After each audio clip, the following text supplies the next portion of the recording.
কেমন হয়েছে বলো? ভালো হয়েছে, থ্যাংক ইউ। কথাই বলে না, ভগবান যা করে মঙ্গলের জন্য। কি মঙ্গল হলো সেটা না হয় পরেই বলি।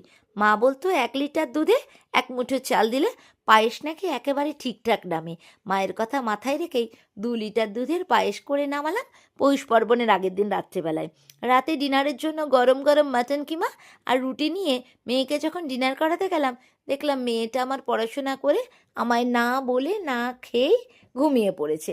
ওকে ডেকে ডুকে তুলে খাইয়ে যখন আমি আবার মিষ্টি বানাতে এলাম, মনটা না খারাপ হয়ে গেল জানো। এবছর তিনবার আমি নলেন গুড়ের রসগোল্লা ট্রাই করেছি, 3বারই ফেল করেছি। তাই ভেবেছিলাম পৌষ পার্বণে একটু নলেন গুড়ের রসগোল্লা বানাবো, কিন্তু এবার তো ছানার সঠিক মতন জলই ঝরেনি।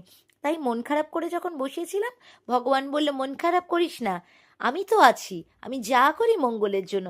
এবার না হয় নলেন গুড়ের রসগোল্লা না বানিয়ে নলেন গুড়ের সন্দেশ বানিয়ে ফেল। নলেন গুড়ের সন্দেশ তো আমি আগে কখনো বানাইনি। তাই ভয়ে ভয়ে সন্দেশ বানিয়ে বড়মশাইয়ের পাতে, ডিনারের শেষ পাতে যখন দিলাম, বড়মশাই বলল, সত্যি করে বল তো আরশি, তুই ময়রা বাড়ির মেয়ে নাকি? আমি তো হেসেই উঠলাম, বললাম সে কথা পরে বলবো মশাই, 1 লিটার দুধে 12খানা সন্দেশ বানিয়েছি। সন্দেশগুলো যদি সত্যিই ভালো হয়ে থাকে 240 টাকা দাও দেখি।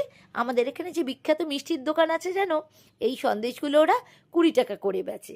তোমরা দেখে বলো দেখি, আমি আদেও ময়রা বাড়ির মেয়ে হয়ে উঠতে পেরেছি নাকি? তাহলে একটা মিষ্টির দোকান দেবো ক্ষণে। পরের দিন সকালবেলায় মেয়েকে যখন জলখাবারে সন্দেশ দিলাম, মেয়ে বলল, মা টিফিনে একটা সন্দেশ দিয়ে দেবে? মেয়ের এই কথা শুনে বুঝলাম না গো, সত্যিই আমি সন্দেশ বানানোয় 10-এ 10 পেয়েছি। কারণ আমার মেয়ে তো একেবারেই মিষ্টি পছন্দ করে না, সে চেয়ে একটা মিষ্টি খেতে চেয়েছে। এটা কি মা হিসেবে আমার পৌষ পার্বণে কম পাও না? মেয়েকে স্কুলে পাঠিয়ে গেলাম পিঠে পুলি বানাতে। পিঠে পুলি তো আমি খুব একটা ভালো বানাতে পারি না জানো। এই পৌষ পার্বণের দিনে না বড্ড বাড়ির কথা মনে পড়ে। জয়েন্ট ফ্যামিলির মেয়ে আমি। চিতই পিঠে, পাকন পিঠে, পুলি পিঠে, পাটিসাপটা, পায়েস, সে এক রমরমা ব্যাপার। আজ তো আমি সেরকম কিছু করতে পারি না, তাই ওই একটু পাটিসাপটা বানালাম। আমি আবার ক্ষীর দেওয়া পাটিসাপটা ভালোবাসি না, তাই একটু নারকেল পুর বানালাম।